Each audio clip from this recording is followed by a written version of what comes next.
Students, welcome back to this channel. तो आज हम आगे का पढ़ेंगे।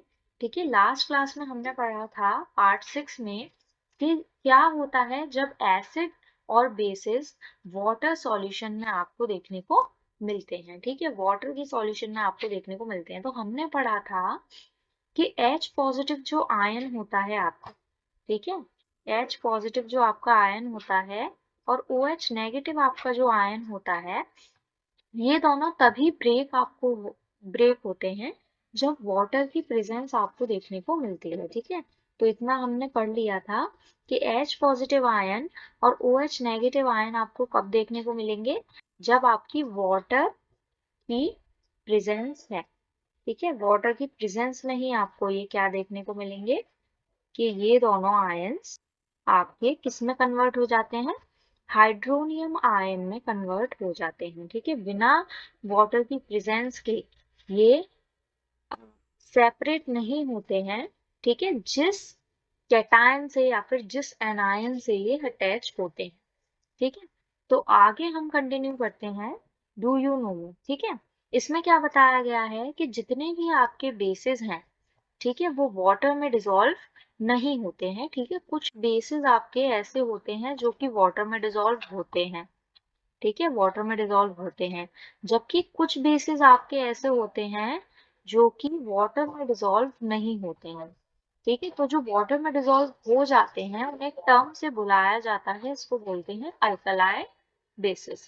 ठीक है, अल्कलाई बेसिस वो बेसिस होते हैं जो कि वाटर में डिसॉल्व हो जाते हैं और वाटर में डिसॉल्व होने के बाद ये आपको एक सोपी फील देंगे। ठीक है, ये बिटर होते हैं और कोरोसिव नेचर के आपको देखने को मिलते हैं। ठीक है, ऐसे बेसिस को जो वाटर में डिसॉल्व हो जाते हैं उन्हें कभी भी आपको टेस्ट नहीं करना है, क्योंकि ये आपको हार्म पहुंचा सकते हैं। ठीक है, अब देखिए यहाँ पर एक बेसिक इक्वेशन आपको देखने को मिल रही है कि जब एसिड और बेस आपस में जुड़ते हैं तो वो सॉल्ट और वाटर का फॉर्मेशन करते हैं। ठीक है, एसिड और बेस आपस में जुड़ते हैं तो क्या चीज बनाते हैं, सॉल्ट और वाटर। ये हमने पढ़ा था न्यूट्रलाइजेशन रिएक्शन के अंदर। ठीक है, न्यूट्रलाइजेशन रिएक्शन में हमने ये पढ़ा था कि जब एसिड और बेसिस आपस में मिलते हैं तो वो सॉल्ट और वाटर की फॉर्मेशन करते हैं। ठीक है, तो यहाँ पर जो आपका एसिड है, ठीक है, वो दो चीजों से मिलकर बनता है, एक तो H पॉजिटिव आयन, ठीक है, और एक आपका यहाँ पर एनायन होता है। ठीक है, X नेगेटिव एनायन। ठीक है, तो ये दो चीजों से मिलकर बनता है। जैसे कि अगर मैं HCl की बात करूं, ठीक है, तो यहाँ पर H पॉजिटिव क्या है, ये वाला है। ठीक है, और Cl नेगेटिव यानी कि X वाला जो पार्ट है X नेगेटिव, ठीक है, वो आपका है Cl नेगेटिव। तो ऐसे करके यहाँ पर दो चीजें आपको दिखाई गई हैं। फिर आगे बेसिस की अगर हम बात करें तो इसमें जो MOH दिखाया गया है वो कैसा है, तो वो कुछ ऐसे आपको देखने को मिलेगा, M और OH। ठीक है, बेसिस जो होते हैं, जैसे कि मैं एग्जांपल लूं NaOH। ठीक है, तो यहाँ पर जो NaOH है, ठीक है, उसमें जो Na है वो रिप्रेजेंट करता है आपका M को। ठीक है, ये आपका एक कैटायन होता है और ये आपका एक एनायन होता है। ठीक है, तो यहाँ पर आपको जब इसको आप सेपरेट करेंगे तो आपको Na नेगेटिव और OH पॉजिटिव देखने को मिलेगा। ठीक है, तो इससे दो चीजों की आपकी फॉर्मेशन होगी। क्या क्या है वो चीजें, NX प्लस HOH। ठीक है, और ऐसे करके आपको क्या देखने को मिलेगा कि H पॉजिटिव, ठीक है, H पॉजिटिव और जो आपका OH नेगेटिव है, ठीक है, H पॉजिटिव एक्वस सॉल्यूशन में और OH नेगेटिव, ठीक है, किस सॉल्यूशन में, एक्वस सॉल्यूशन में, आपको क्या बनाकर देगा, वाटर की फॉर्मेशन करके देगा। ठीक है, तो ये रिएक्शन आपको देखने को यहाँ पर मिलती है। अब हम आगे देखते हैं कि क्या होता है जब वाटर जो है वो मिक्स होता है एसिड के साथ या फिर किसी बेस के साथ। ठीक है, तब हमें क्या देखने को मिलता है, तो एक्टिविटी 2.10 में बताया गया है कि हमने 10 ml वाटर लिया है एक बीकर के अंदर और उसमें कुछ ड्रॉप्स आपने कंसंट्रेटेड H2SO4 की डाली है और उसके बाद उस बीकर को आपने स्लोली स्विल किया है ठीक है। उसके बाद आप जब बेस को टच करके देखेंगे तो क्या आपको टेम्परेचर में चेंज मिलेगा या नहीं। ठीक है, वो एक टाइप की एक्सोथर्मिक रिएक्शन होगी या फिर एंडोथर्मिक प्रोसेस होगा, ये आपको बताना है। और इसी सेम एक्टिविटी को आपको रिपीट करना है सोडियम हाइड्रोक्साइड के साथ। मतलब यहाँ पर आपने क्या लिया है, यहाँ पर आपने एक एसिड लिया था और यहाँ पर आपने एक बेस लिया है, तो बेस के साथ एक बार करके देखना है और एक बार आपको करके देखना है एक एसिड के साथ। ठीक है, तो ये जो आपका प्रोसेस है, ठीक है, जब आपने एसिड को बेस के अंदर डिसॉल्व या एसिड को या फिर किसी बेस को वाटर के अंदर डिसॉल्व किया, तो वो हाईली एक्सोथर्मिक नेचर की रिएक्शन होती है। एक्सोथर्मिक नेचर का मतलब है कि आपको यहाँ से जो हीट है, ठीक है, वो निकलती हुई दिखाई देगी। मतलब ये जो एक्टिविटी हमने की थी, यहाँ पर बीकर क्या होगा, अगर हम टच करेंगे बीकर को तो वो हमें हॉट देखने को मिलेगा, ठीक है, गर्म देखने को मिलेगा। क्यों? क्योंकि ये एक एक्सोथर्मिक रिएक्शन होती है।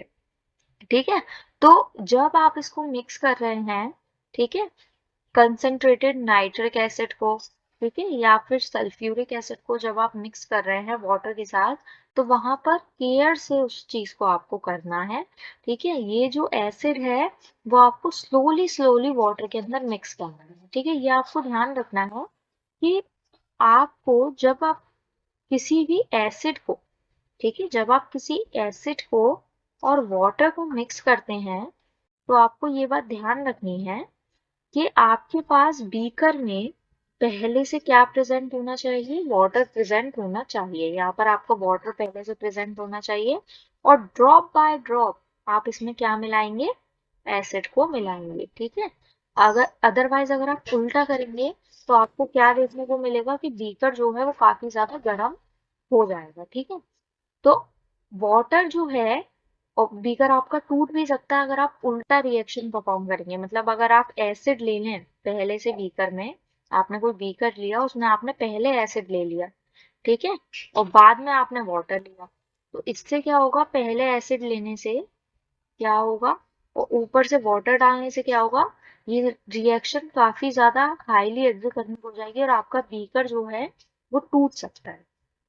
ठीक है, तो आपको ये बात ध्यान रखनी है कि पहले से बीकर में वाटर प्रेजेंट होना चाहिए, उसके बाद आप ड्रॉप बाय ड्रॉप उसमें एसिड को डालेंगे। ठीक है, अगर हम देखिए यहाँ पे दे भी रखा है कि water is added to the concentrated acid, अगर हम वाटर को कंसंट्रेटेड एसिड में मिलाएंगे तो इतनी ज्यादा हीट जनरेट होगी कि जो आपका आप जल सकते हैं उस चीज से और आपका जो बीकर है वो टूट सकता है।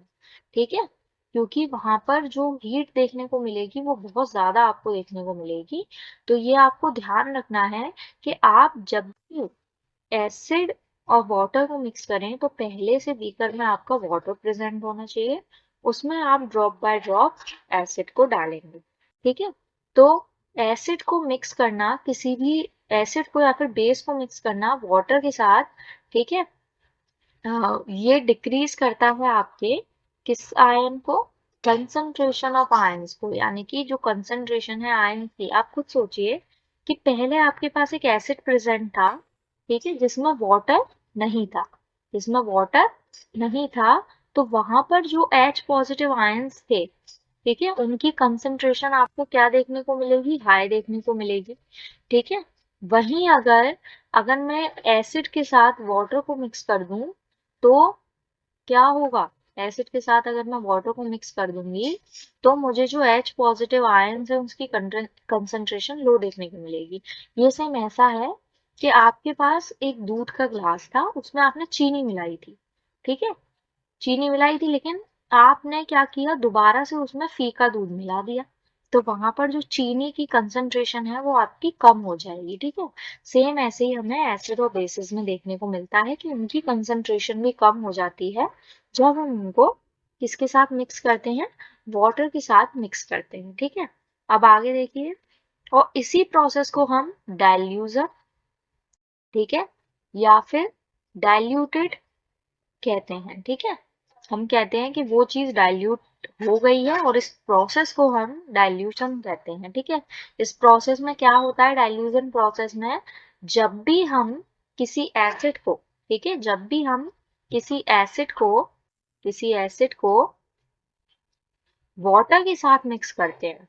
ठीक है, हमने कोई एसिड लिया, उसको हमने किसके साथ मिक्स किया है, वाटर के साथ मिक्स किया है, तो इस प्रोसेस को हम बोलते हैं डाइल्यूजन।